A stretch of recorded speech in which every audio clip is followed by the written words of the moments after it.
The Sundays, and what do you think? It's the weekly Groan, and I've had an issue with my tumble dryer.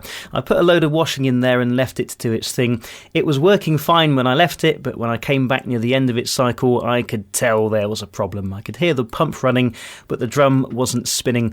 My clothes were partially dry, so I estimate it got about halfway through before packing up. First things first, I've got various backup options when drying clothes, knowing this would be an issue one day, so I put them on the clothes error, and that was that. I pulled the dryer out and saw there was this puddle of water. I think that was just a result of me moving it out and the drain pipe detaching and spinning. There's mains water pipes on the wall nearby too, so I checked them for good measure.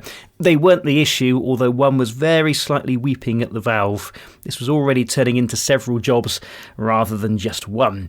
I sorted that out and got inside the dryer. Of course, I managed to snap a couple of plastic clips when removing the top panel. These were pretty cheap and nasty, as these things often are, but it's alright, there's other things to hold it in place so it's not going anywhere. Everything seemed fine inside, and the main fuse clearly hadn't blown, as there was some signs of life. I gave it a clean, obviously that didn't do anything. The rubber belt to drive the drum was in good nick, so I thought it was an issue with the motor. I detached the belt and the motor was running fine. That was something, I guess.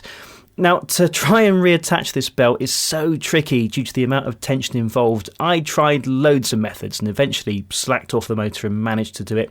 There's also this housing you've got to put on to protect some of this stuff, and I kept dropping a screw and it went into this vent you can barely get to. I wish that was designed better.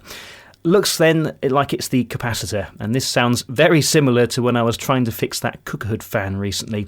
The capacitor gives the motor an extra kick when you switch it on to get the drum going. You can do it yourself if you suspect a capacitor fault, and Lord knows I tried. I switched it on, gave the drum a push to effectively simulate the cap. Still nothing. Darn.